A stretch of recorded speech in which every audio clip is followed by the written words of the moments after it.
चलिए देखिए, चैप्टर का नाम है, मार्कर किधर है?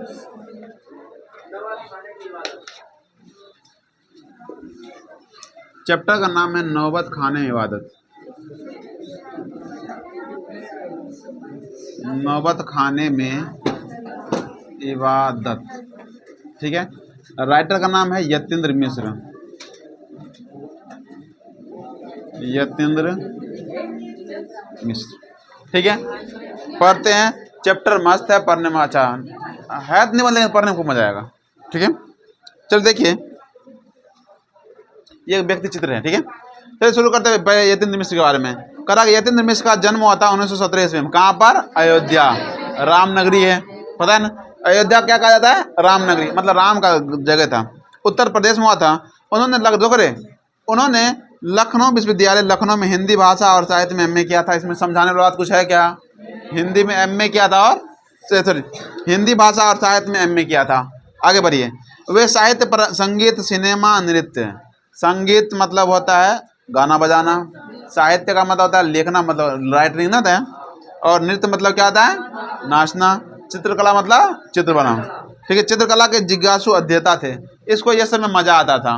पर किसी किसी आदमी को होता क्या है कि अगर मान लो एक काम नहीं, बहुत सारा काम उसको आता है, ठीक है। मान लो कि हमको पढ़ना भी समझ में आता है, थोड़ा सा अच्छा कोई कला भी सीख लेंगे, ठीक है ना। कला सीखना नहीं होता है, मतलब हमको डांस भी सीखना है, डांस सीख लेते हैं। उसके बाद मान लो गाना सीखना, हम गाना बजाना भी सीख सकते हैं। तो अपना अपना मन होता है। करा कि वे रचनाकार के रूप में मूलतः एक कवि थे। रचनाकार थे, लेकिन ये क्या थे? कवि थे। तो याद है ना, यतीन्द्र मिश्र मूलतः क्या थे? कवि थे। आगे, उनके अब तक 3 काव्य संग्रह, जिसका नाम था यदा कदा, अयोध्या तथा अन्य कविताएं, और ड्योरी पर आलाप, ये 3 को क्या है इसका? काव्य संग्रह, मतलब लिखा कविता का किताब है। ड्योरी पर आलाप प्रकाशित हो चुके हैं। कला में उनकी गहरी रुचि थी, मतलब वो कला ज़्यादा जानते थे, मतलब कि उसको नाचना गाना ये सब बहुत पसंद था। ये सब कला था पहले, आज के ज़माने की बात नहीं कर रहे हैं, बोलते हैं ना आजकल इसको नाचना नहीं कहते हैं। ये जो डांस नहीं, कुछ भी चल रहा है, गाना वाना गाना नहीं हुआ, आज तो कुछ भी गा देता है, वो गाने हैं, चलो हटाओ। पहले ज़माना में डांस प्रैक्टिस होता था, डांस अति गाया जाता था भाषा में, आजकल कुछ नहीं मायने। पर इसका ही परिणाम है कि उन्होंने प्रख्यात शास्त्रीय गायिका गिरिजा देवी के जीवन और संगीत साधना पर एक पुस्तक गिरिजा लिखी। उसने एक पुस्तक लिखा था जिसका नाम क्या था? गिरिजा। और गिरिजा किसके बारे में लिखा था? एक गिरिजा देवी थी, उसी के बारे में लिखा था। आगे, भारतीय नृत्य कला पर विमर्श की पुस्तक है देवप्रिया। मतलब भारत में जो कला है, भारत की नृत्य कला, नृत्य मतलब डांस वाला कला, उस कला पे एक पुस्तक लिखा था। उस पुस्तक का नाम क्या था? क्या था? देवप्रिया। क्या नाम था? देवप्रिया। करा जिसमें भरतनाट्यम और ओडिसी की प्रख्यात नृत्यांगना सोनल मान सिंह से यतीन्द्र मिश्र का संवाद संकलित है। मतलब करा जो देवप्रिया किताब है, उसमें एक आदमी का नाम बोला है, सोनल मान सिंह। वो और यतीन्द्र मिश्र दोनों आपस में बात करते थे ना, उसी का उसमें दिया गया है। यतीन्द्र मिश्र ने स्पीक मैके के लिए विरासत 2001 के कार्यक्रम के लिए रूपांकन कला पर केंद्रित पत्रिका थाती का संपादन किया। उसने स्पीक मैके मतलब एक पत्रिका मतलब होता है पेपर नहीं होता है, पेपर लिखा जिसका नाम क्या था? थाती। क्या था? थाती।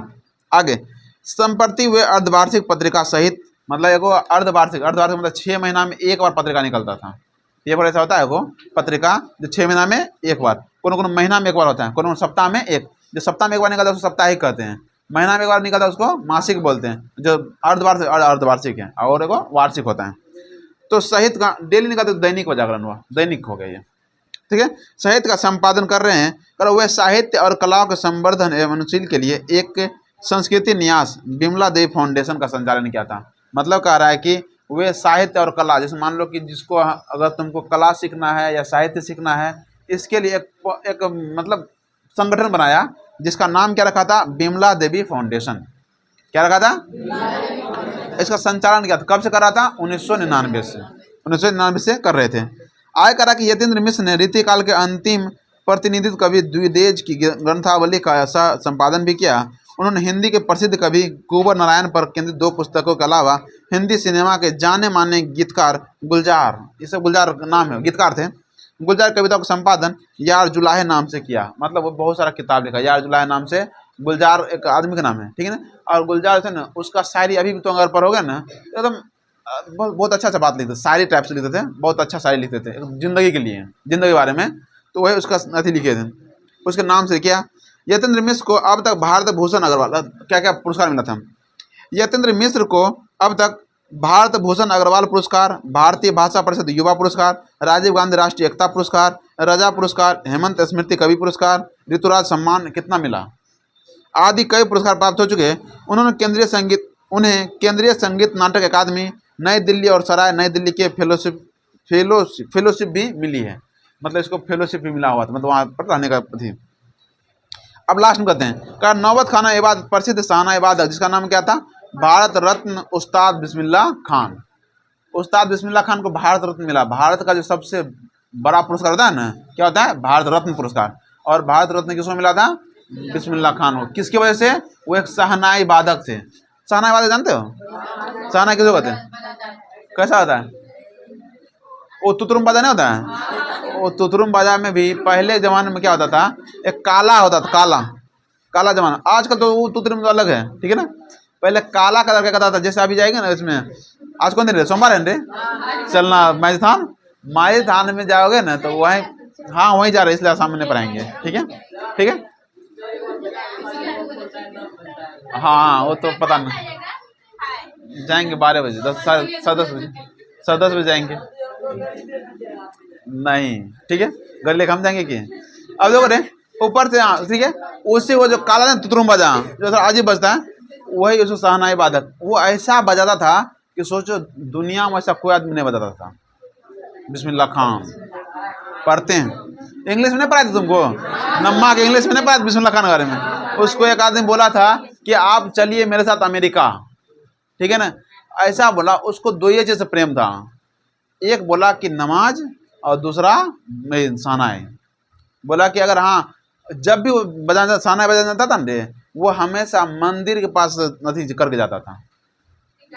टीका न मतलब वहाँ नहीं होता, थोड़ा सा आस्था उसको था कि अपना थोड़ा, जैसे मान लो कि नहीं सिर झुकाते हैं, कभी मिलेगा से मिल गए, उसके तब जाते थे मंदिर के सामने, जाके उसका घर के आगे अथी था, मंदिर था। देखो आगे, उस्ताद बिस्मिल्लाह खान पर रोचक शैली में लिखा गया ये व्यक्ति चित्र है। ये क्या है, व्यक्ति चित्र है। व्यक्ति चित्र मतलब किसी के बारे में लिखा हुआ कहानी है, व्यक्ति चित्र है। इस पाठ में बिस्मिल्लाह खान का जीवन, उनकी रुचियां, अंतर्मन की बुनावट, संगीत की साधना, गहरे जीवन अनुराग और संवेदन के साथ प्रकट हुआ। मतलब उसके बारे में पूरा चीज लिखा, पढ़ने में बहुत मजा आएगा, ठीक है। चलिए शुरू करते पढ़ना।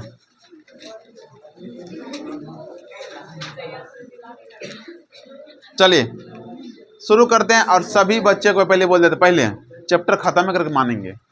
हाँ नहीं मारेंगे नहीं रे, ये बहुत टाइम, अपना पास बहुत टाइम है। चलिए देखिए, चैप्टर का नाम है नौबत खाने में इबादत। कह रहा है कि सन 1916 से 1922 के आसपास, ये सब बस जहाँ पढ़ने वाला समझाने वाला बता देंगे, बाकी इतना आसान भाषा में लिखा हुआ तुम सब खुद समझ सकते हो। क्या बोला, सन 1916 से 1922 तक, कुछ समझाने वाला है क्या, नहीं, कि आसपास की काशी पंचगंगा घाट स्थित बालाजी मंदिर की डोरी है। मतलब कह रहा है ये तब की बात हो रहा है जब 1916 से लेकर 1922 के बाद, तब काशी की बात हो रहा है। काशी है ना, मथुरा काशी वही। और वहाँ पर एक स्थित बालाजी का मंदिर था। किसका मंदिर था, बालाजी मंदिर का डोरी का नौबत खाना और नौबत खाने से निकलने वाली मंगल ध्वनि, उसी के बगल में एक नौबत खाना था, एक जगह था, ठीक है। और उस नौबत खाना में एक मंगल ध्वनि निकलता था। मंगल ध्वनि मतलब होता है जब कुछ काम शुरू करते हैं ना, उस काम से पहले थोड़ा सा कुछ गाया बजाया जाता था। पहले के ज़माना में जब कुछ काम करते थे ना, उसमें कुछ गाया बजा के तब जाके शुरू करते थे काम, वही मंगल ध्वनि। कर अमीरुद्दीन, अब सुनो रे, किसी किसी किताब में अमीरुद्दीन दिया हुआ, किसी किसी में कमरुद्दीन दिया है। तो याद रखना अमीरुद्दीन है या कमरुद्दीन है, क्या है तुम्हारे में, किस में कमरुद्दीन है, किसी में देख, ये कमरुद्दीन है, इसमें अमीरुद्दीन है, ठीक है। तो चाहे देखो रे, दोनों बात याद रखना, चाहे अमीरुद्दीन दे देगा अमीरुद्दीन, आया दे देगा कमरुद्दीन,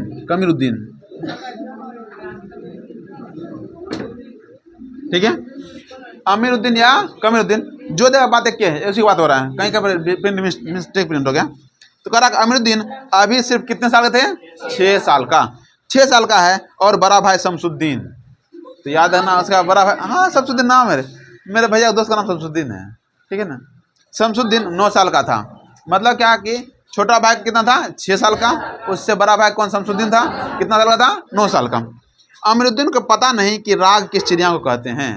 अमीरुद्दीन को ये पता ही नहीं था राग किस होते हैं। हम जब गाते हैं ना उसमें राग आता है, राग आलाप ये सब नहीं आता है, वो जब सीखोगे तब पता चलेगा।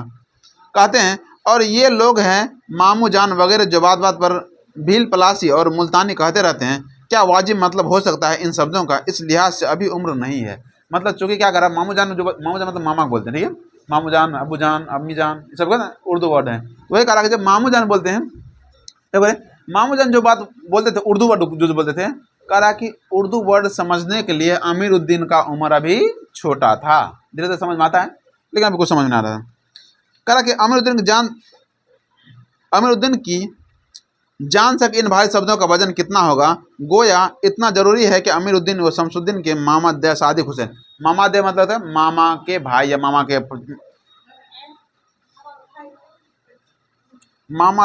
मतलब मामा भाई, मामा का भाई रे, ठीक है, दोनों मामा थे ऐसे बोलो। हाँ हाँ मामा दे बोले, मामा दे मतलब हो सकता मामा का बेटा होगा, ठीक है, इसमें देख लेंगे। मामा दे सादिक हुसैन तथा अली बख्श देश के जाने माने शहनाई वादक थे। याद रखना उसका मेरा भाइयों सब क्या था, मतलब शहनाई वादक था, शहनाई बजाते थे। विभिन्न रियासतों के दरबार में बजाने जाते रहते हैं। रोज नामचा में बालाजी का मंदिर सबसे ऊपर आता है। हर दिन की शुरुआत वहीं डोरी पर होती है। मंदिर के विग्रहों को पता नहीं कितना समझ है, जो रोज बदल बदल कर मुल्तानी, कल्याण, ललित और कभी भैरव रागों को सुनते रहते हैं। मतलब कह रहा है ये सब राग है। अब राग किसको पता, कोई था पता नहीं। राग मतलब कह रहा है कि हर बार बोलते इस राग में गाइए, उसका ध्वनि अलग निकलता था, किसी दूसरे राग में बोलेगा तो ध्वनि अलग निकलता था। आगे कह रहा ये खानदानी पेशा है अली बख्श के घर का। याद रखना अली बख्श घर के खानदानी पेशा क्या है, शहनाई बजाना, ठीक है। मतलब होता है ना किसी किसी खानदानी पेशा होता है कि हमारे घर में अगर सब पहले पापा वही किया था, हम बच्चा वही करेगा, फिर बच्चा का बच्चा वही करेगा, बच्चा का बच्चा वही करेगा, सब वही करेगा, ठीक है, सब वही करेगा। तो वही इसी को बोलते हैं, ठीक है, इसी को बोलते हैं खानदानी। आगे करा उसके अब्बा जान, अब देखो करा उनके अब्बा जान भी यही डोरी पर शहनाई बजाते थे। मतलब कि ये जो अमीरुद्दीन के पापा थे अब्बा जान, वो भी क्या बजाते थे, वो भी शहनाई बजाते थे। आगे अमीरुद्दीन का जन्म डुमराव हुआ था। याद रखना ऑब्जेक्टिव रे, कहाँ हुआ था, डुमराव बिहार के एक संगीत प्रेमी परिवार में हुआ था। बिहार के एक संगीत प्रेमी परिवार में हुआ था। 5-6 वर्ष डुमराव में बिता कर वो नाना के घर ननिहाल कासिम आ गए थे। याद रखना कि अमीरुद्दीन किसको कह रहे अमीरुद्दीन रे, वह बिस्मिल्लाह खान को, किसको बोल रहे हैं, बिस्मिल्लाह खान। जन्म हुआ था बिहार में डुमराव में, लेकिन वो फिर कहाँ 5-6 साल रहे, उसके बाद फिर चल गए नाना घर। नाना घर कहाँ था, काशी। नाना घर ननिहाल काशी में आ गए। शहनाई और डुमराव एक दूसरे के लिए उपयोगी है, ठीक है। डुमराव अभी जाएगा ना, अभी भी बहुत आदमी वहाँ पर बजाते हैं। बिहार में डुमराव है ना, डुमराव जगह है, अब पता ना कहाँ, लेकिन इतना वहाँ पर बजाते हैं बहुत सारा शहनाई। कह रहा कि शहनाई बजाने के लिए रीड का प्रयोग होता है। शहनाई जो बनता है वो किससे बनता है रे, रीड से। अब रीड क्या होता है आगे से पता चलेगा। रीड का मतलब बोलता है नरकटिया, उन्हें होता है नरकोच्चा रे, उसी को बोला जाता है, उसी जैसा होता है रीड का प्रयोग होता है। उसके बाद कह रहा कि रीड अंदर से पोली होती है जिसके सहारे शहनाई को फूंका जाता है। रीड नरकट कर एक प्रकार घास है, ये क्या देख घास है, से बनाई जाती है, जो डुमराव के आसपास की नदियों के कछारों में पाई जाती है। मतलब डुमराव के पास मिलता था वो नरकटिया, नरकट वही थी, क्या बोलते हैं उसको, रीड।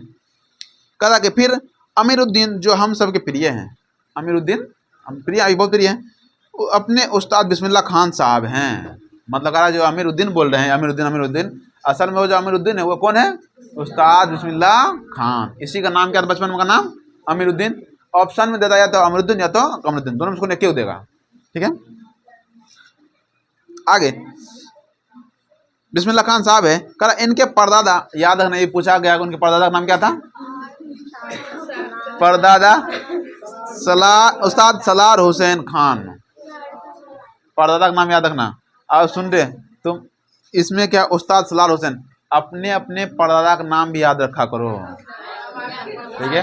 एक बार बताए थे तुमको कहानी बताते हैं, ऐसे गए तो लड़की देखने के लिए, बुढ़वा से नहीं तो कबियार बुढ़वा, वो लड़की जाकर पूछा बाबू तोर परदादा का नाम कौन सी है, बेचारा लड़की को पता नहीं परदादा का नाम, याद रखने में लगता है, और उसमें वहाँ में अब क्या वाला देखो, सुन रहे बस, अभी टाइम में रह दो, अभी नहीं इतना सोचो। देखो अभी क्या है कि बात यहाँ कर रहा है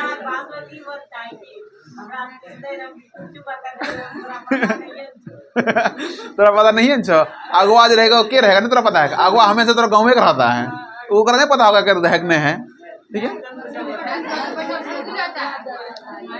बोलेगा निकालो जमीन कागज निकालो, तो देखते हैं तोर पास कुछ है। चलो देखो बस हो गया परदादा ग्रामीण जमीन पर, इसके परदादा के अरे बस सब अभी ये सब शादी के नाम पे इतना सब उछलने लगते हैं, पता नहीं क्या अजीब हाल है सबका। देखो रे आगे बढ़ते हैं, चलो पढ़ो आगे। देखो क्या करा है, बिस्मिल्लाह खान उस्ताद पैगंबर बख्श खान और मिठन के छोटे साहबजादे हैं। देखो रे पैगंबर बख्श खान उसके पिताजी का नाम था, याद रखना, ठीक है। और कह रहा मिठन के छोटे साहबजादे, उर्फ में मिठन है कुछ नाम थोड़ा छोटा रहता है इसीलिए, लेकिन उसके पिताजी का नाम क्या था, पैगंबर बख्श खान। दादा का नाम क्या था, परदादा का नाम उस्ताद सलार हुसैन, उस्ताद छोटे सलार हुसैन रखना, याद रखना। आगे बिस्मिल्लाह खान की उम्र अभी 14 साल की थी। अब वही पुराना बालाजी के मंदिर जहाँ बिस्मिल्लाह खान को नौबत खाने के रियाज के लिए जाना पड़ता है, मगर एक रास्ता है बालाजी मंदिर तक जाने का। ये रास्ता रसूलन बाई और बतुलन बाई के यहाँ से होकर जाती है। सुनो रे, अब रसूलन बाई बतुलन बाई कौन है, बाई खास उसी में लगाया जाता है जो डांस करती थी पहले ज़माना में, ठीक है। तो उस्ताद बिस्मिल्लाह खान जाते थे शहनाई सीखने के लिए, और वो जाते किस रास्ते से थे, उस रास्ता में जहाँ पर रसूलन बाई और बतुलन बाई की रास्ता था, जिसे मान लो कि गाँव घर होता है ना, घर वही करा रसूलन बाई बतुलन बाई के यहाँ से होकर जाता था। इस रास्ते से अमीरुद्दीन को जाना अच्छा लगता था, उसको अच्छा लगता था इस रास्ते होता है ना, कौन रास्ता होता है, इस रास्ते हमको जाना अच्छा लगता था। करा इस रास्ते ना जाने कितने तरह के बोल बनाओ, कभी ठुमरी, कभी ठप्पे, कभी दादरा के मार्फत ड्योरी तक पहुँचते रहते हैं। रसूलन और बतुलन जब गाती है, ये भी क्या गायकार, सॉरी यहाँ बोला क्या गाती थी, बतुलन जब गाती है तब अमीरुद्दीन को खुशी मिलती है। मतलब कह रहा कि अमीरुद्दीन से गाना सुन करके, उस रसूलन भाई और बतुलन भाई गाना सुन करके उसको बहुत खुशी मिलती थी, बहुत अच्छी गाती होगी। करा कि अपने ढेरों साक्षात्कार में बिस्मिल्लाह खान साहब ने स्वीकार किया कि उन्हें अपने जीवन के आरंभिक दिनों में संगीत के प्रति आसक्ति इन्हीं गायक बहनों के से सुनकर हुई थी। मतलब अगर हमको संगीत से अगर लगा हुआ था तो किसका सुनकर, वही रसूलन भाई और बतुलन भाई के सुनकर ही हमको अच्छा लगा, मतलब गाना का अति हुआ। एक प्रकार से उनकी अबोध उम्र में अनुभव की स्लेट पर संगीत प्रेरणा की वर्णमाला रसूलन भाई और बतुलन भाई ने उकेरी है। मतलब कह रहा जिस उम्र में उसको कोई आता पता नहीं था, उसमें रसूलन भाई और बतुलन भाई ही ने क्या किया था, संगीत के बारे में उसको भावना जगाया। आगे वैदिक इतिहास में शहनाई का कोई उल्लेख नहीं मिलता। कर वैदिक मतलब बहुत पुराने जमाने में शहनाई कोई आता पता नहीं है। इन्हें संगीत शास्त्रांगत सुशील वाद्यों में गिना जाता है। कौन सा वाद्य यंत्र माना जाता है, सुशील। याद रखना ये जो है क्या बोलते हैं इसको, शहनाई को माना जाता है सुशील वाद्य यंत्र।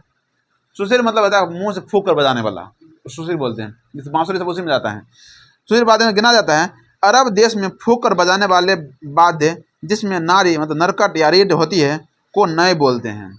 क्या बोलते हैं, नए। यहाँ जैसे आप बोलते हैं ना रीड बोलते हैं, वहाँ नए बोलते हैं। कहाँ पर, अरब देश में। शहनाई को सहने अर्थात सुशील वाद्यों में शहनाई का मतलब होता है, शहनाई इसलिए बोला गया क्योंकि जो फूंक कर मुँह से फूंक बजाने वाला होता है उसका शाह है। शाह मतलब राजा होता है, बादशाह। शाह की उपाधि दी गई है। 16वीं शताब्दी के उत्तरार्ध के तानसेन के द्वारा रची बंदिश जो संगीत राग कल्पद्रुम से प्राप्त होती है, उसमें शहनाई, मुरली, बंसी, श्रृंगी एवं मुरझंग आदि का वर्णन आया है। अवधि पारंपरिक लोकगीतों एवं चैती में शहनाई का उल्लेख बार बार मिलता है। मंगल का परिवेश प्रतिष्ठित करने वाला यह वाद्य इन जगहों पर मांगलिक विधि विधानों का अवसर पर ही प्रयुक्त होता है। मतलब कह रहा है कि इसका उपयोग कहाँ था, मांगलिक विधि विधान मतलब होता है शादी विवाह या फिर कोई आदमी मर गया उसमें इसका प्रयोग किया जाता था। किसका, शहनाई का। और पहले शहनाई जरूरी था, अगर शादी है तो शादी में शहनाई बजाना जरूरी है, नहीं तो शादी को शुभ नहीं माना जाता। किसमें, खास जो हिंदू पति होते हैं ना उसमें।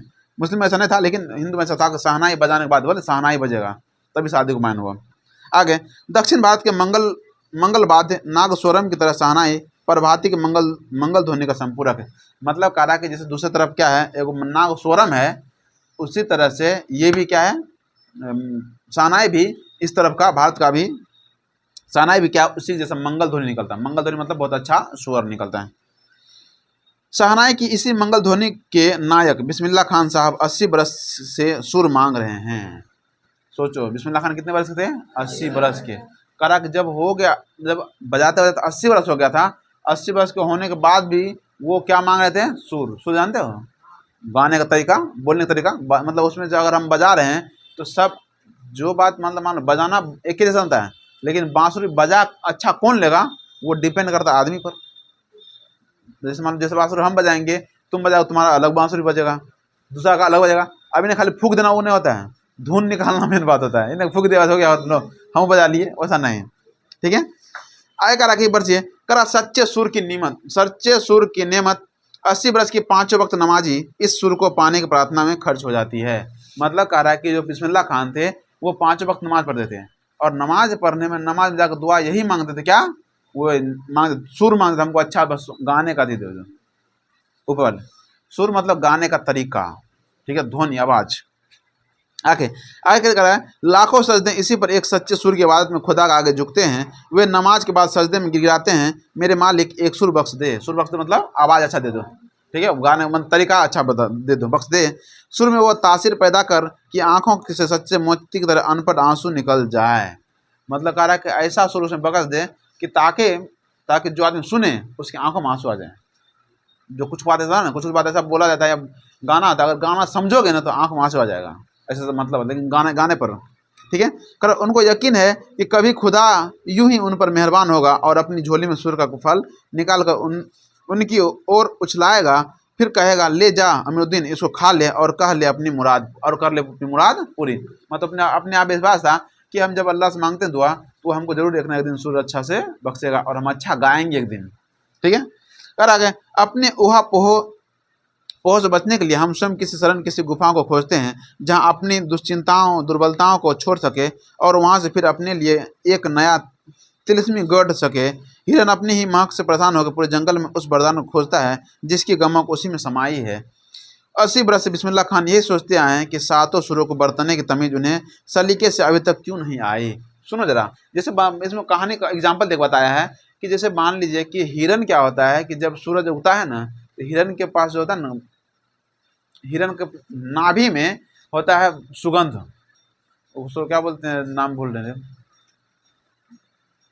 कुछ उसको बोलते हैं सुगंध। अब क्या हुआ, उसको जब सूरज का किरण उसमें पड़ता है ना तो वो बहुत अच्छा महकता है और उससे इत्र बनाया जाता है। इत्र जानते हो ना, परफ्यूम सब बनाया जाता है उससे। अब सोचो कि जब सूरज उगता है तो वो महकना शुरू होता है ना, तो हिरन उस सुगंध को सुनकर भैर पूरा जंगल खोज मारता है, ये महक आ कहाँ से रहा है। असल में आ कहाँ से रहा है, उसी के पास से। अब बताओ जहाँ जाएगा उसका सुगंध नहीं जाएगा क्या? साथ साथ जहाँ घूमता है वहाँ उसका सुगंध आता है, वो और परेशान होता है किधर है, खोजते हैं। तो वही कह रहा है, एग्जाम्पल में दिया कि बताओ बिस्मिल्लाह खान के बाद पास इतना नॉलेज है, फिर भी वे अपने आप को अल्लाह से मांगते कि हमको और सुर दे दीजिए, अभी तक हमको सुर अच्छा से नहीं आता है। असल में कहा जाता है कि अच्छा व्यक्ति वही होता है कि जो अपने आप को बड़ा नहीं दिखाता है, उसके पास बहुत कुछ है, मतलब मान सात सुर, मतलब समझो सबसे अच्छा गाता है, लेकिन कभी अपने आप को ये नहीं पर माना कि हमको अच्छा गाना आता है। हम तो कहते भगवान मतलब अल्लाह और हमको अच्छे से थोड़ा सा गाने की सीख दे दो। सोचो वही बात करें।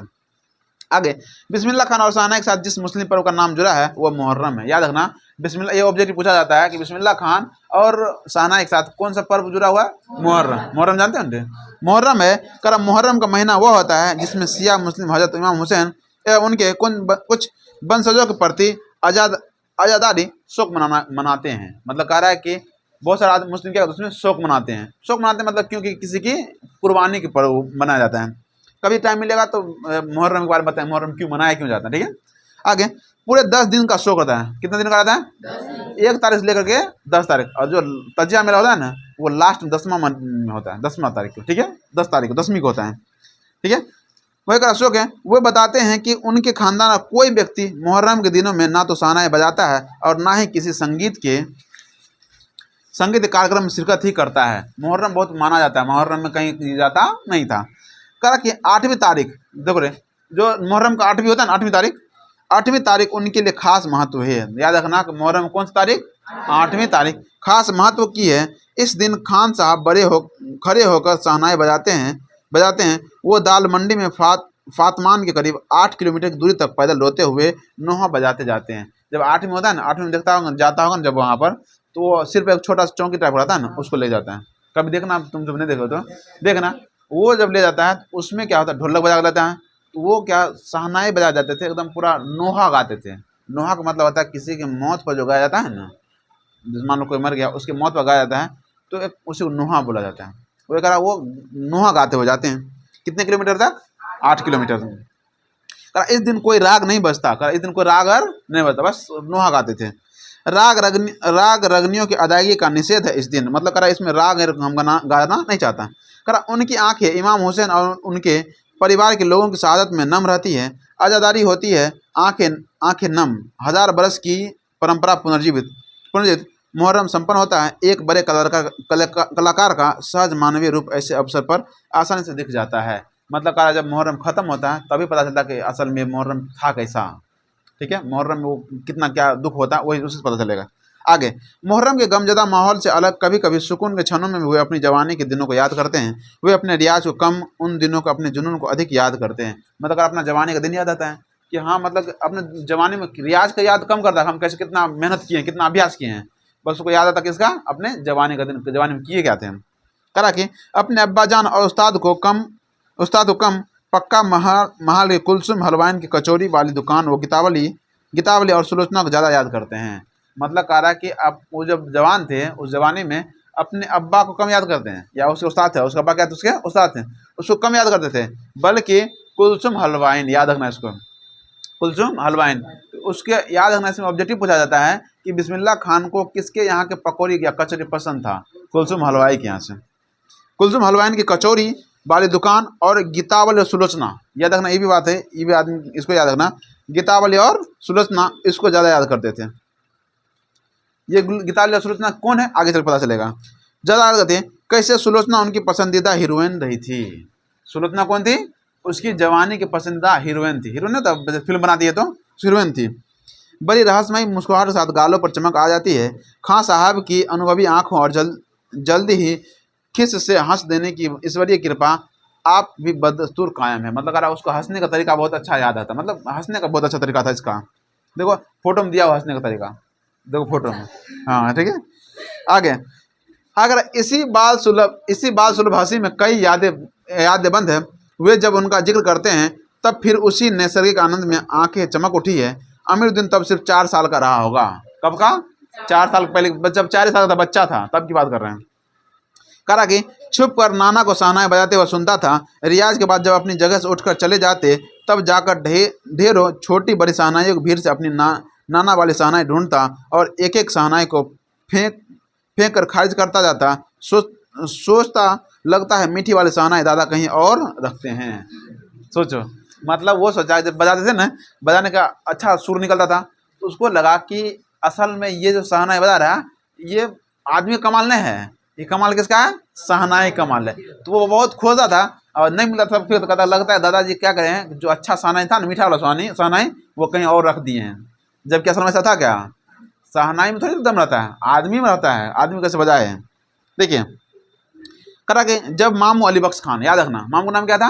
अली बख्श खान जो उसके उस्ताद भी थे, मतलब उसके मामू उसका उस्ताद थे, अली बख्श खान थे। शहनाई बजाते हुए सम पर आए तब धर से एक पत्थर जमीन पर मारता। सम पर आने की तमीज उन्हें बचपन में ही आ गई थी। सम मतलब होता है बिछा कर, जब बिछना मतलब होता है ना, छोटा सा बिस्तर होता है जहाँ वो बैठ के वो गाते हैं।